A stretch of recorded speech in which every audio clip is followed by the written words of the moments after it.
thank you everyone for joining us today, spending your lunch hour with me. Always an honor to hang out with you. So we are talking about adapting leadership styles for team success today. I had a line acknowledgement built in as well, just to add on. This workshop was developed in New Westminster, which was the unceded lands of the Halkomelem speaking peoples. And a topic like this, when you think about leadership and you think about those historical contexts that led to so many problems for the people that were originating in this land, makes me wonder what might have been different if we'd had more tools relating to understanding leadership and what other options could have been available to those peoples at that time. So before we dive in, I'm going to start with a story. This is a famous leader. You may or may not recognize this man from this photo. But in the 1920s, he set out to start a company that would entertain, inform, and inspire through unparalleled storytelling. Inside the company, it was very much a startup mentality. He brought a lot of passion. He took a lot of risks to get this company up and going. So this leader was demonstrating visionary leadership, bringing his whole team along with him to follow that image of success that he had created. Now, 20 years later, 1940s, it's the middle of the Second World War. The company is $4.5 million in debt. Inside the company, there's efforts to unionize, and this leader becomes very controlling, and he loses his personal connection that had made him such an icon in the previous 20 years. He becomes a very different leader. He adopts a commanding leadership style. Can anybody guess who this leader is? Can you recognize him?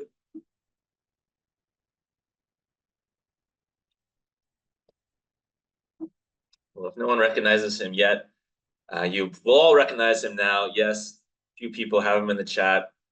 So this is Walt Disney, and a great example of how a wonderful leader, a great mind, had to adapt his leadership style to suit the situation and suit the demands that were needed to get his company through very different challenges to the success that we know he achieved later in his career. Story number 2 about a famous leader. This man was working for an IT company in the 1990s. This company was a market leader and made all of its money by delivering products on time. So delivery deadlines were a big focus. Inside the company, it was all about authority, a lot of micromanagement, making sure those deadlines were hit so that revenue targets were hit. This man was using a very commanding leadership style at this stage of his career. Now, again, we move forward 20 more years, it's 2010. The company is seeing failing cooperation. All the different groups are siloed, a lot of jadedness because of how the management team had been leading. And externally, we're seeing accelerating disruptions in the world of technology. Lots of change. So this man started taking more risks, started empowering the team, and started really focusing on learning so that this company could take advantage of all this change and become a change leader in the industry. So he developed what we call a coaching leadership style.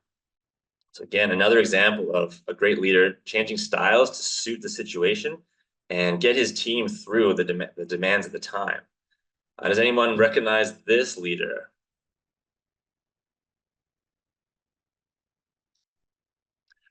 Not quite as famous a face, but this is Satya Nadella, who is the CEO of Microsoft. So what we're going to talk about today is very much related to the pathway that these leaders went on. So I have 3 goals today. The first is to convince you that you can change as a leader. I've already shown you a couple of examples of people who have done it, but you don't have to be big and famous to be able to change your leadership style, and we'll talk about how to do that today. Number 2, perhaps the most bold of my goals, is to convince you that you need to change, or at least be able to change, to suit the environment and adapt to changing conditions. And the third goal is to help you understand what to change and how to change. So, brief introduction to myself. I am a much less famous leader than those 2 stories. I started off as a registered dietitian working with athletes. moved into a role leading large teams at Vancouver General Hospital. And then, as Carissa mentioned, undertook a Master's of Global Business to help me understand some of the challenges I was bumping into in those leadership positions. So I started off leading a team of 20 staff, moved into a role managing a team of 200 staff, and moved into a role from there leading managers and a team of 300 staff. And I think I'm a pretty nice guy. I think I'm a pretty good leader. But I was surprised when I look back to see that I started out as a commanding leader, a commanding leadership style. My sense of urgency was not very well calibrated to the food service environment. Mr. Johnson didn't get his eggs. Mrs. Phillips didn't get her bacon. I saw crises everywhere. So I was very focused on fixing problems, getting very micromanagey, and I saw every day as a series of crises. As a result, my team didn't want to talk to me a lot. I often had very uncomfortable conversations with people. And if you tuned into my presentation a couple months ago, which was more focused on feedback, I talked about how I wasn't getting any of the feedback that's so important for a leader to be able to adjust and calibrate to what the team needs from them. Happily, I received some leadership coaching and I moved towards becoming a democratic leader. I initiated or implemented meetings where everyone had a chance to speak, share their voice. I had frontline workers get a chance to vote on decisions that would affect them in their daily work lives. I began delegating problems to my management team, whereas I had been keeping them to myself to make sure they were done properly. And perhaps most importantly, I started carving out dedicated time every morning to connect with team members, topics that were not related to work, to connect with them on a personal level. And I saw a lot of improvements. I started getting questions from the team, whereas before I was just hearing radio silence. They were curious about why things were happening. I began getting more of the feedback that I was craving. I saw less fear from my team. A lot of good ideas started coming up. So looking back, with the wisdom of hindsight, I could see, as we'll talk about, commanding leadership has its uses in some situations, but it's not going to be super effective in a long-term deployment. As I mentioned, my sense of urgency was poorly calibrated. We'll talk about urgency later in this presentation, about how to assess the situation and what's needed. And this was really the first team I'd led in healthcare and wasn't really able to diagnose that this team was disengaged and burnt out. So as we'll talk about, that's also a really important factor when it comes to diagnosing what kind of leadership style a team needs. So we'll move into section number 1, where I'm going to convince you that you can, in fact, change. Now, you may be familiar with many leadership assessments that will tell you the type of leader that you are. Myers-Briggs, LCI, the DISC model. Many of you would have gone through this already, and you have your acronym. This is the leader that you are.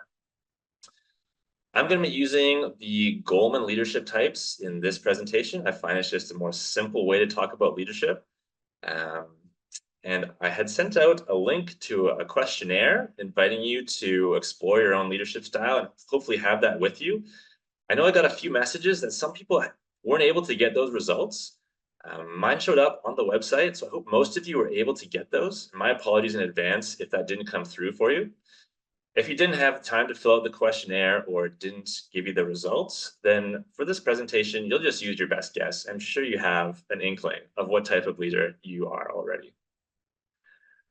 So as I mentioned, we're going to be using the Goleman leadership style. And so just quickly, I'll run through the 6 options that Goleman has laid out for us. So the first is an affiliative leader. Think of the Dalai Lama as the embodiment of this. So people come first. It's all about prioritizing relationships. And the question you might ask as a leader is, how are you? The second is the coaching leadership type. Works really well for long-term objectives when you trust your team a lot. And a coach like Satya Nadella in after 2010, after he'd made his switch, would say to his team, try it. Go see if it works. See what you can learn. A commanding leader, you might think of a military leader. Winston Churchill, great example of this. And although it gets a bad rap, very important for urgent situations like a crisis, like a war. But as I mentioned, hard to do this for a long time, tends to be very challenging to work under a commanding leader. And the message that this leader would be sending to the team is do what I tell you to do. Probably do it right now.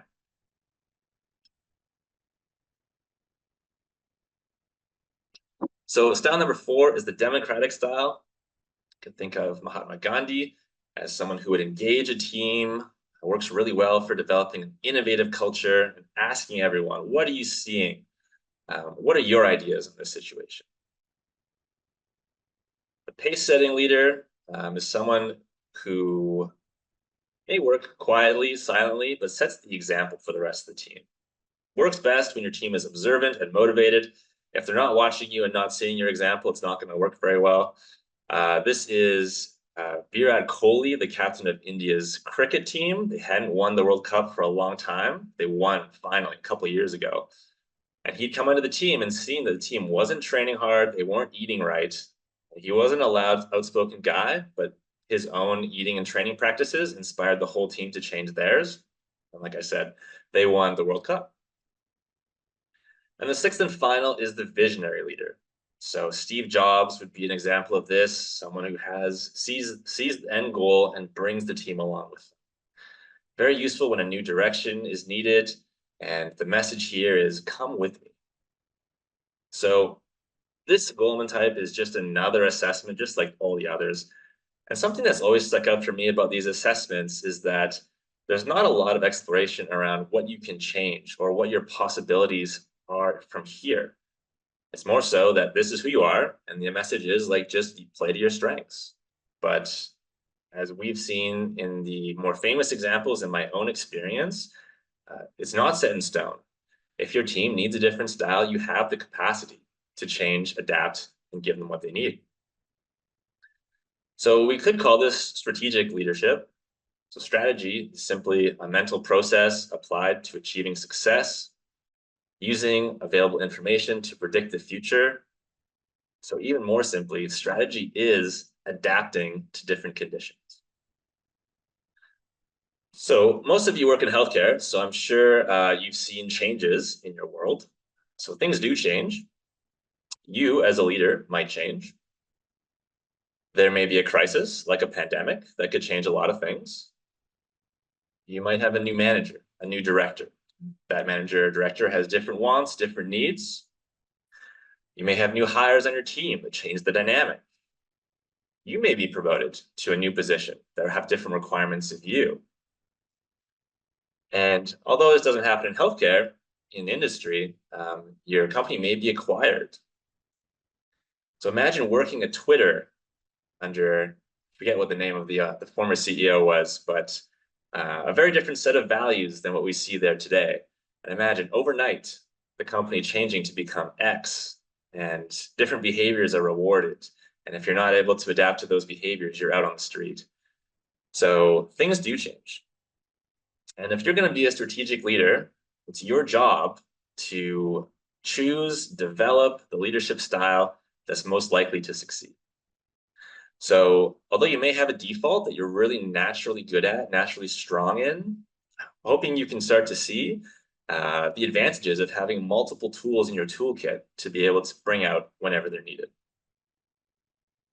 So I'll reinforce this in section number 2, where we talk about the need to change. One moment. You know what? I skipped over a poll question, and we're going to go back, and we're just going to double check. Yeah, So I was gonna say if you wanted me to launch that, I could do that right now. I'd love to know what your Goleman leadership type is. So again, if you have the results from the survey, that would be great. And if you just have to take your best guess, that would also be totally fine. But it would be fascinating to see who we have in the audience.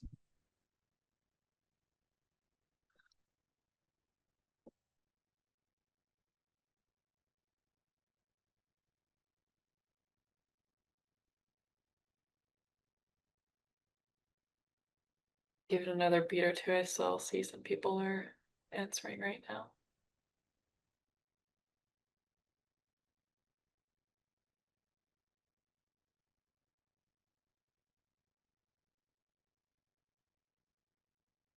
Okay, so either through the results or through our best guesses, the most common type in the audience today is coaching. And Carissa, can everyone see these results, or is it just me? No, everyone should be able to see them. Great. Okay, so the lowest is commanding, which is interesting. We may or may not want to identify as commanding leaders, or maybe just the commanding ones are busy commanding at lunchtime. But that's great. That gives me a sense of who's in the audience and also hopefully gives you a sense of who your peers are, who they identify as. Okay, so we will skip back forward. So section 2, I'm going to convince you that you should change or at least be able to change. So we saw already a couple of examples that worked really well for famous CEOs with very successful companies. But if that's not enough, I am going to convince you using pizza that change is important. So this comes from a study by Grant, Gino, and Hoffman that looked at the advantages of being an extrovert when it comes to leadership. So this also brings us to our second poll question. But I'll do a little bit of explaining first. On the left side, we have managers who are extroverted or introverted, loud ones or quiet ones. And on the top, we have employees who are either introverted or extroverted. And I'd like you to guess, who do you think sold more pizza? An extroverted manager who manages introverts or an extroverted manager who manages extroverts?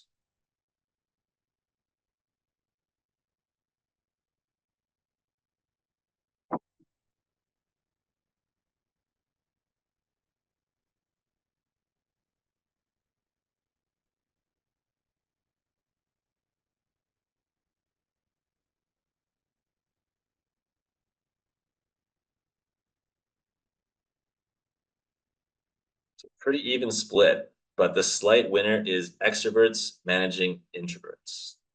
Amazing. Thank you so much for your participation. So you're a very intuitive crowd, and you're correct. So the extroverted leader had more success leading an introverted team. And the authors theorized that this is because the introverted team left a lot of space. There was not a lot of energy, not a lot of motivation perhaps being vocalized. But an extroverted leader is able to fill that space, and that works really, really well. Whereas if you have an extroverted team with lots of energy and conversation and ideas, and you have the manager trying to jam his own messages into that noise, not as effective. The inverse is also true, where an introverted leader was not as successful with a less engaged or less introverted team. There's too much space, too much silence. No one was motivating anyone, no energy coming through the building. And in contrast, an introverted leader gave the extroverted employees the space to express themselves, to be heard, to feel invited to share more and lean into their skills. So this calls out a couple of things. The first, as I've hinted at, is that there's no right way to be a leader. Many different strategies can be successful. But what determines that success really is the factors that we have around us, the situation, the type of team we're leading. And so again, if we have multiple leadership tools we can pull out of our bag, we can switch from a commanding leader to a coaching leader. We're going to be able to have more success by adapting to the conditions around us. So we'll dive into section 3. So what to change and how to change. What to change. So talked a little bit about being strategic, how we lead, and I'll lay out here a very standard like strategic model that you could apply to anything. So first you want to do an environmental scan. So you look internally, you look externally, gather a bunch of information. The second part is you use that information to create a strategy. Develop your mission, your objectives, and narrow those down into strategies. Once you have a strategy, you got to go out, make it happen, implement it. And after that, you gather feedback and evaluate how it went. So this is a lot of stuff, but happily, we're just going to focus on the first section. So scanning yourself as a leader internally is, in some ways, a simpler process. We did a little bit of that today with the assessment that we looked at. And as I said, many of you already have a sense of who you are as a leader. So your internal scan is probably fairly well developed. But the external scan is one that can be a lot trickier. So the external scan probably hinges on who's on your team, what type of people, what do they like, what do they want, what do they fear. This includes not just the staff working under you and your colleagues, but also the higher ups, your managers and your directors. And then also, what is the situation? So there's a range of different situations you're going to bump into every day, never mind a whole career. So these two factors are changing quite often, quite quickly. So there are a number of theories that people have developed over the years to help leaders adapt to these strategies. I'm going to zip through them pretty quickly. We don't need to get bogged down too much into them, but the situational leadership theory talks about how leadership style should depend on the readiness of an employee to complete a task. The emotional intelligence framework talked about how leadership style should depend on the team's emotional cues. The path goal theory talked about not only is the state of the employee important, but also the characteristics of the task should really shape the leadership style. And the Vroom-Yetin-Jago model has this huge tree of branching decision-making that says that your style should depend on the team and the situation. So I've boiled these down into two categories and really three things to consider as a leader when you're scanning to try and figure out what type of leadership style would be the best fit for your team and that situation. So the first one is about urgency. How urgent is the situation that you're facing? And in terms of the team, we'd want to look at their emotional state and also their level of readiness. So under urgency, we can have very urgent, or we can have not very urgent. Obviously, there's a whole spectrum here. I'm kind of simplifying to give us kind of a bipolar model for the ease of this presentation, but generally, we can classify it urgent or not urgent. For our emotional state, we can be stable, grounded, confident, the emotional state of the team, that is. Team could also be stressed out, afraid, fatigued. So these are important things to consider when thinking about how to support your team best. And then in terms of readiness, this really measures the engagement, the competence, the commitment of your team to solve the task at hand. So we could have a very engaged team with lots of training. We might also have a team that is not very engaged in their work and maybe doesn't have the skills that they need to handle the task. So I'm going to explore an example scenario for you here. And then after a couple of examples, I'll ask you guys to explore one yourselves, kind of walk through a bit of case with me. So in this situation, whatever it is, it's an urgent situation. We know that the emotional status of our team is not very good, stressed out, burnt out. And if our team were not very ready, this would be a great situation to use a commanding leadership style. We need results fast. We need to solve this problem because it's urgent. Our team is not ready to leave itself. They need some direction. And because they don't have the skills to solve this problem, we need to micromanage to a level or be very directive to help support them in overcoming the challenges that they're going to encounter when solving this task. So all of that has to happen quick and it has to happen fast. And commanding leadership is probably going to be your best bet in a situation like this.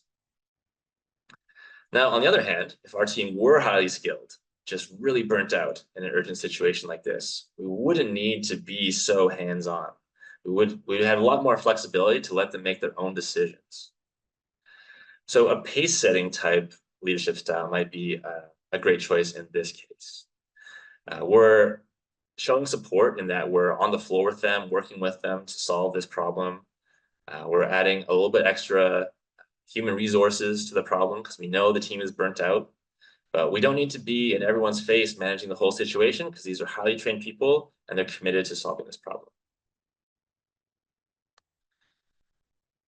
We do have a question. So this, I might just leave this one to the end if that's okay with you, Christina. We might kind of come across that. So we'll see where this takes us, but we'll come back to that. So in a different scenario, very different, low urgency, emotional status. Our team is feeling grounded. They're feeling rested. They're feeling, they're in a good place emotionally. So again, we can ask, are they trained? Are they committed? If not, a coaching type leadership style might work really well for a situation like this. We don't need the results as urgently.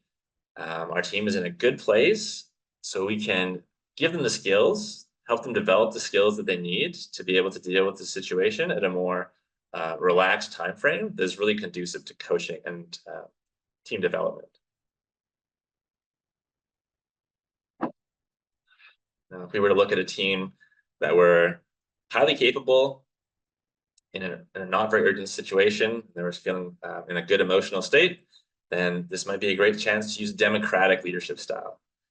We can ask for their input. They know all the skills they need to solve problems, and we can take a bit of time to have conversations, maybe build relationships, and make them feel heard when it comes to solving a problem of this variety. So here's our chance to put that into practice. This is you. You're a clinical operations manager at a large hospital. ICU admissions have spiked.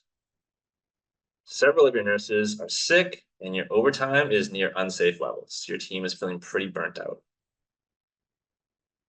SLT needs you to clear the beds to make space for new patients that are coming in.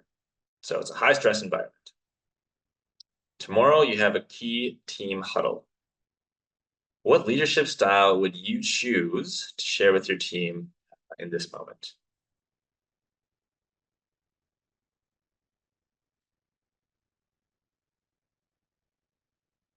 So we can figure that out by assessing the urgency, state of our team's emotions, and the capability of this team.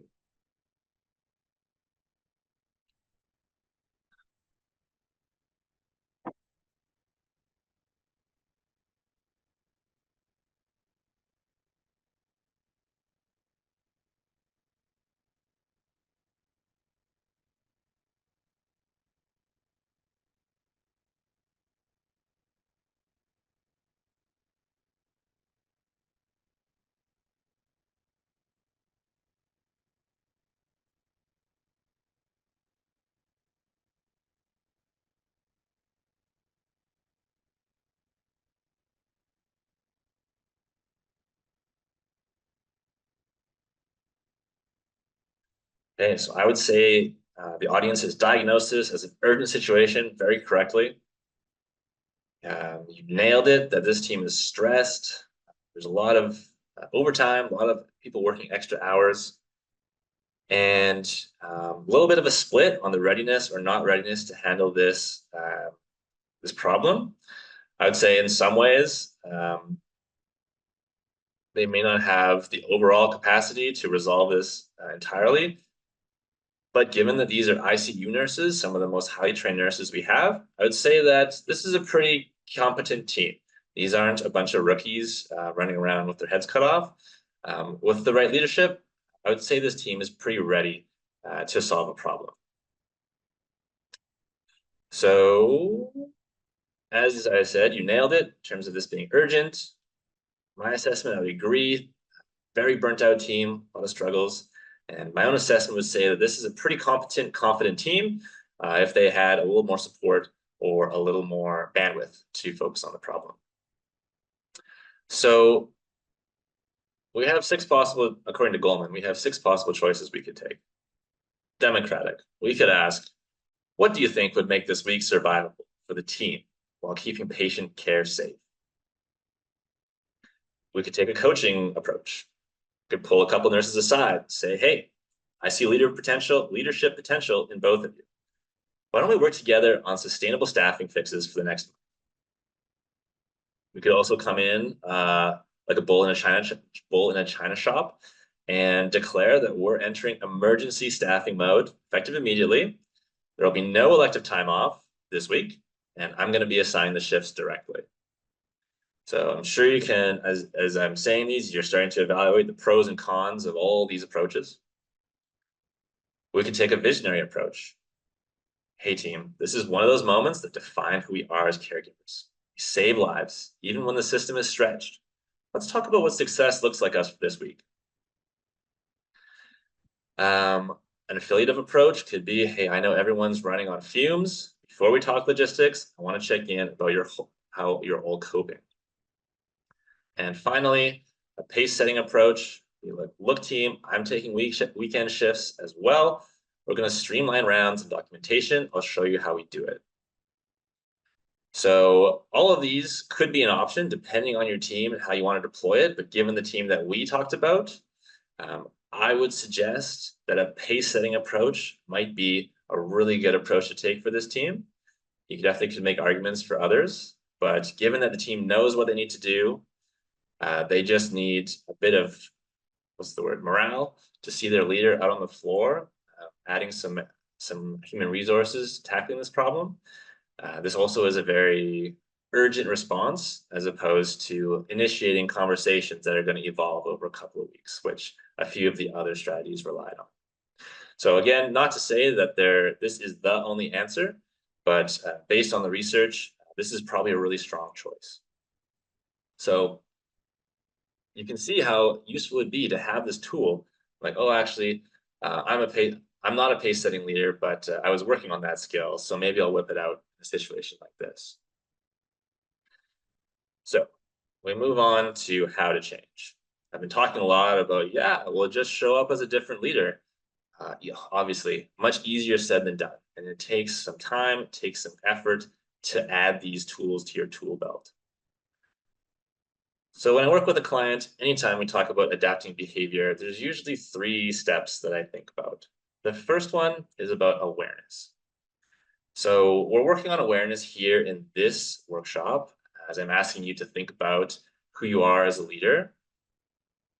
But being aware of how your leadership type shows up can be a really great first step, just to start noticing. Oh, wow, I showed up really commanding in that conversation. Is that the best choice for that spot, or would a different approach have been useful? Like, oh, I'm really bad actually at commanding. I hate conflict and confrontation. That's really not available to me. So this type of awareness is really valuable, and that it shows you where you might want to start introducing different behaviors in your leadership practice. So that brings us to the second step, which is about kind of pre-planning what those different behaviors might look like. So once you have this awareness of I didn't show up the way I wanted in that conversation, or I know that a different Goleman leadership type would have worked better, you can take some time to think about what would that behavior look like. And you've been programmed to be the leader that you are over your entire lifespan, whether that's 20, 30, 40 years. It's going to take some time to make this change. But the first step, as I said, is just being aware of where you might want to make a change, and then start thinking, take your time and think about over a day or two, what behavior might have been a better choice. Now, in that example I use as someone who's unable to engage in conflict, having them show up as a commanding leader is not going to be available to them. It's not something they can just pull out the next day. And so what I do with my clients is we build a staircase towards that goal of baby steps that are available that still move them in that direction. And we'll talk about that in a slide or two. And then the final piece is about reflection. So these changes, as I said, are going to happen very slowly. And it can be discouraging to look at yourself and say, you know what? I don't really see any changes. Is this investment really even paying off? But if you can look back and see all the progress you've made, maybe you've kept some notes about how you used to show up or changes that you've noticed. It can be really motivating to look back and remind yourself, oh yeah, you know what? I would have shown up in a very different way 4 months ago. And I'm not where I want to be yet, but it gives me a lot of confidence that in the next 4 months, I can continue to make that type of progress and get where I want to go. So when it comes to awareness, I asked, how might your leadership style show up? So some more specific prompts might be to think about how you show up under a time pressure. That can often bring out like a real strong default leadership response. Think about how you prioritize your time. Do tasks come first or do relationships come first? That can be a really big hint as to what Goleman leadership style is showing up for you. Are you an asker of questions or do you give answers or maybe even directions? How do you show up in conflict? It's a great one. Another type of pressure. And one that's really big for me is about the standards, the goalposts. Are you someone who continuously moves the goalposts so that you and your team never arrive? Are you someone who completes a goal, celebrates, and then sets a new goal? So all of these can help you bring awareness to how you're showing up with your team. And as I said, that's the first step to making change. It's just being aware of who you are right now and how it's landing with your team. So I talked about behavioral staircases. So let's, for example, use giving direct or commanding feedback to an employee. So yes, this is you down at the bottom, you're the stick figure, and you are not able to walk up to that step. It's too high. You can't possibly reach it. It's not within your grasp. And that's because most of us, all of us, have so many stories going on in our heads about what's right, what's wrong, how will make people feel. And so common stories in a situation like this is that by being direct, I'll hurt their feelings. By being commanding in this situation, I might worsen the workplace environment for everyone and create tension in the group. I might not be able to repair that relationship. All of these are classic stories that prevent many people from being direct and commanding. So if we were to build a staircase, this is just some examples, but the first step might just be something super easy. You don't have to do anything outwardly, but just notice the discomfort. Becoming aware of that could be the first step. Maybe you take down a note, really felt uncomfortable in this moment, in this day, in this situation. And if you start collecting enough of those observations, that can lead to some interesting patterns when you start connecting the dots. The next step might be something a little bit more overt. So let's say your barista gets the name wrong. You get Kevin, Devin, Bevan. Outrageous, right? So usually I would just let that slide. But you know what? Today, I'm going to be a little more direct and commanding, and I'm going to let her know that actually it's Evan. So low stakes, not at the workplace, but it's a little baby step towards that behavior that you're seeking. Maybe sharing different opinions in a meeting could be the next step. And before you know it, giving direct or commanding feedback to an employee doesn't seem like such a big reach. It doesn't seem so impossible to get to. And you can see as we take those steps, we're covering up those stories, or even better, getting rid of those stories that make that final step so difficult for us when we start. So when it comes to reflection, I know you're all very busy. I'm very grateful that you spend the time with me today to share this lunch hour with me, but I'm going to ask for 2 minutes of your day, ideally every day. Reflection as a leader is something that we have so many other priorities we don't really get a lot of time to do, but so valuable. So 2 minutes a day, reflect internally. Think about if you're trying to work on developing a different leadership style. You know, I had an opportunity to show up in this moment and I missed it. That's not failure, that's useful data.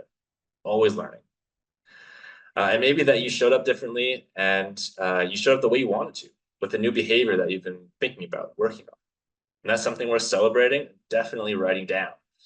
I'd encourage you to write down all of these observations again, so we can look back in time and see actually all these baby steps have made a difference.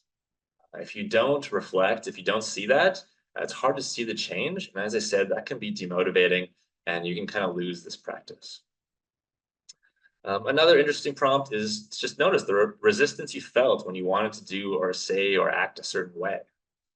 Even noting that down can be a really useful piece of information to help you as you move forward in these behavioral staircases. Like I said, I know you're busy, but I'm gonna get greedy. I'm gonna ask for 2 extra minutes, so that's 4 total. I'm gonna ask you to reflect externally. So think about, was your leadership effective today? Would a different leadership style have worked better? And um, what information am I missing? So I had also sent out to you a document that had some ideas for developing a new practice in all 6 of these Goleman leadership styles. I would recommend just focusing on one at a time. Just pick one and work on that for a couple of months and just see what you can build for yourself. So that document has some specific ideas of what you could implement for your team, um, and compare really nicely with this awareness, behavior change, reflection steps that I just finished sharing. Yeah, I think that's all I wanted to say about that. And we talked a little bit about what information am I missing. So if we go back to this strategic framework, the information you might be missing could come in the form of feedback. I said, if you were around a couple months ago to see my previous talk, feedback is really important as a leader. And if you're able to have your team give you feedback on what they're seeing for what they're seeing in terms of your presentation as a leader, different scenarios and situations, that's going to be such a useful reflection that you'll be unable to get from just yourself. So I highly recommend leveraging your team to help you with this change and help you understand how it's going. So goals and review. So I set out to help convince that you are capable of change. So we saw Walt Disney, Satya Nadella, even myself, leaders can change. I then set out to convince you that you should change. And we talked about you're going to be able to sell more pizza if you adapt to your team. And we talked a little bit as well about how to diagnose the situation and the combination of the team and the environment to help you understand how to change and what to change. So we are a little bit ahead of schedule, which is great. There's some extra time for questions. I will just say that I'm looking to improve this workshop. This is the first time I've presented in this format. So if you have an idea that would level up this workshop, would help you professionally or personally, would love to have you send it to me. My email address is evan@stemshiftcoaching.com. And as a little bit of an incentive, if you send it to me by midnight tonight, I'd be happy to offer you a complimentary coaching session valued at $200.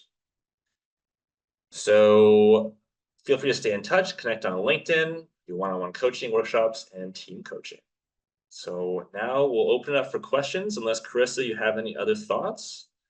No, so if you have any questions, we have the last 13 minutes here. We can answer your questions. Maybe we'll start with that one during the presentation where Christina asks what leadership style fits a divided team who may need 2 or more different types of leadership. Yeah, that is a great question and a really nuanced one. It would really depend on your ability to spend time. Sorry, it's the ambient noise there. Really depend on your ability to spend time individually with those groups, how you communicate with them. If it's always one audience, that may be very challenging. If you do have a chance to communicate more directly with one group at a time, that really opens up your options to provide leadership in different ways. I do think it can be one of my favorite ways to show up differently as a leader is to bring individuals into my office where I can kind of personalize it to them, personalize my approach, my communication. So I don't know if there is an answer to that question. It's, like I said, so nuanced. I hope as we went through that presentation, we talked a little bit about diagnosing the situation and the team factors. And I hope that that gives you a bit of a formula that you can use in any individual case to be able to adapt your leadership. If that's not satisfactory, let me know. I'll see how more deeply I can dig on that. But yeah, I don't know if I have a magic pill for that one, unfortunately. I see a few people are asking about the slides, which we can provide afterwards, and then also the leadership quiz that we sent out. But we can put those in a follow-up email with Evan's contact information. A few more questions coming through. Someone said, can you repeat the to-dos in the second 2 minutes? Yeah, let me just zip back there. I think that was this slide. Let me know if I'm misunderstanding. But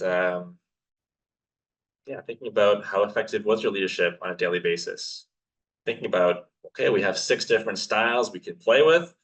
Would there have been a different style to have chosen in a different situation? And then what information am I missing to really understand how I'm showing up? Which, as I connected later, getting feedback from people around you is going to be a real big help for that.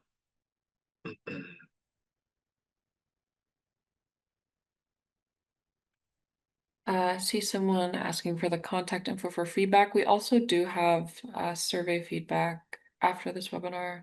It's just a short survey you can fill out, and that goes to him directly too.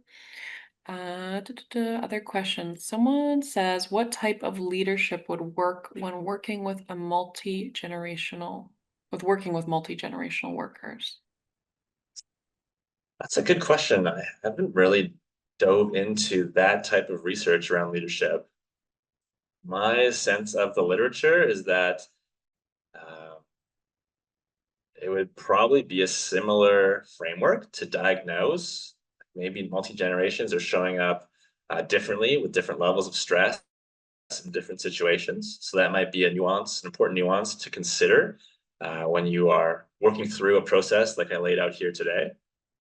It may also be that the level of readiness is different. So if you have very senior, very experienced workers and very new novice workers, they're going to be at very different levels of readiness to tackle various situations. So that might mean providing a certain leadership style when you're with those newer workers, adapting that leadership style to people who are more experienced and don't really need you to tell them what to do. So hopefully that's helpful. Again, not necessarily an area of expertise of mine, but a really great question.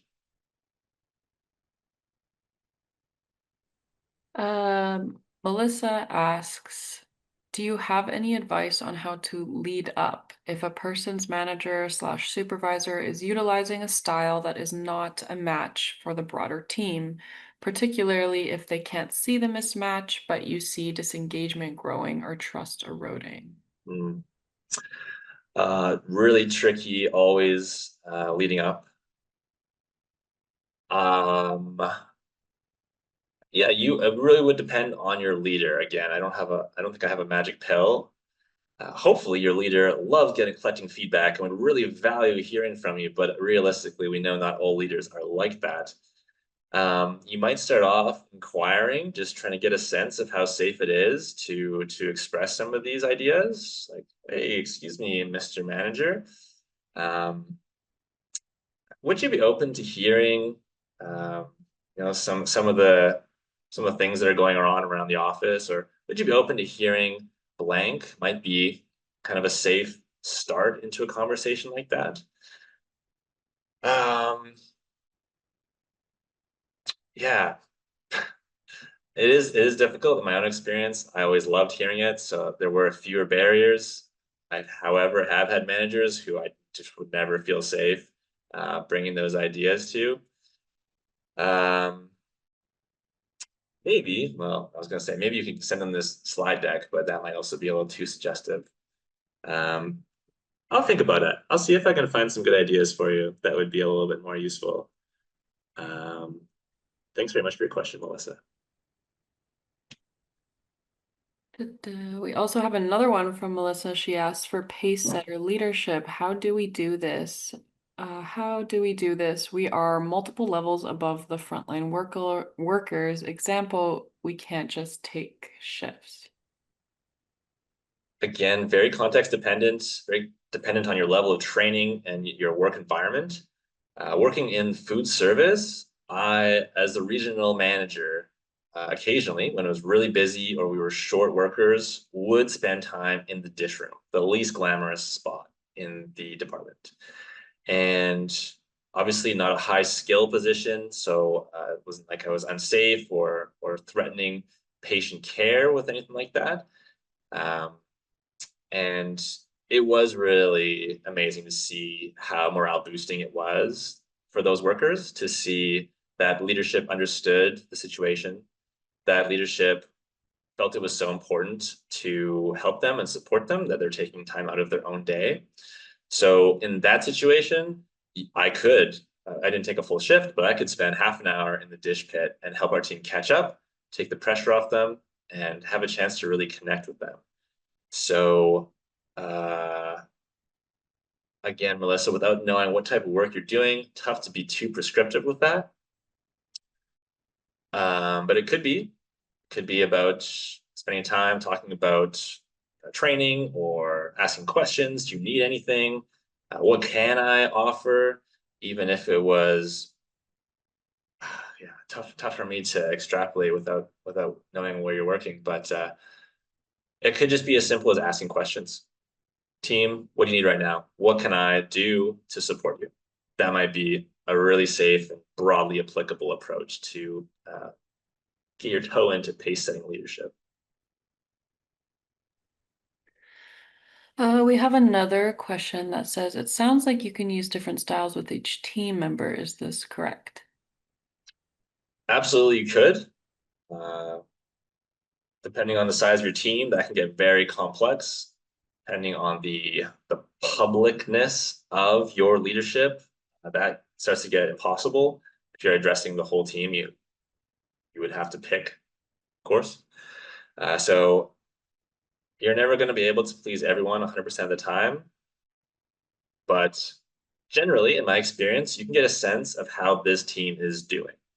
And that might be the more actionable, broadly applicable indicator for you to use when you're selecting these types.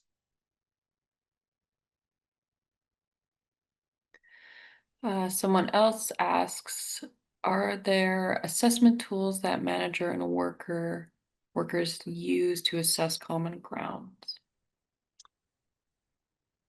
Um, Hard to know what common grounds you're referring to. I mean, this could sounds like kind of a conflict resolution type question. In which case, there are many conflict resolution tools. Again, if you wanted to somehow reach out to me, maybe use my email and ask, I could try and connect you with some of those and maybe dig in a bit more specifically on conflict resolution. If you had a different thought about what you meant by common ground, maybe you could clarify that in an email to me and we could work on that later this week. This might be a more general question you can answer. Someone said, how do you recommend getting feedback and how to not take it personally?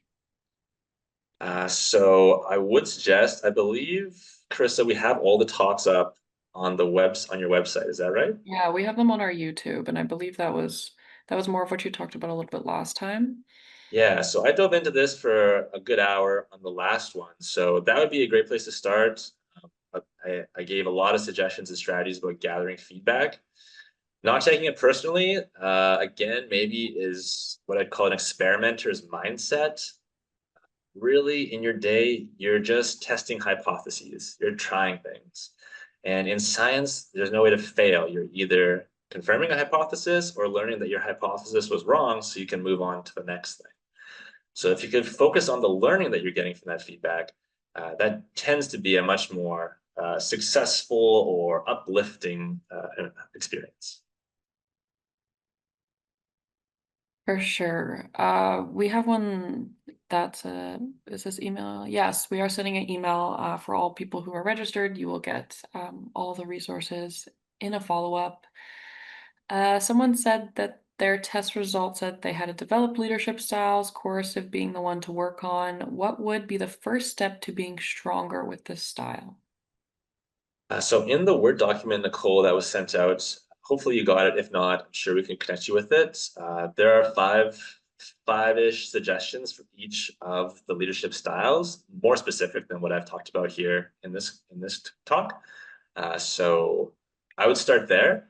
And if you still have more questions, maybe you can reach out to me. We could dive deeper on that together.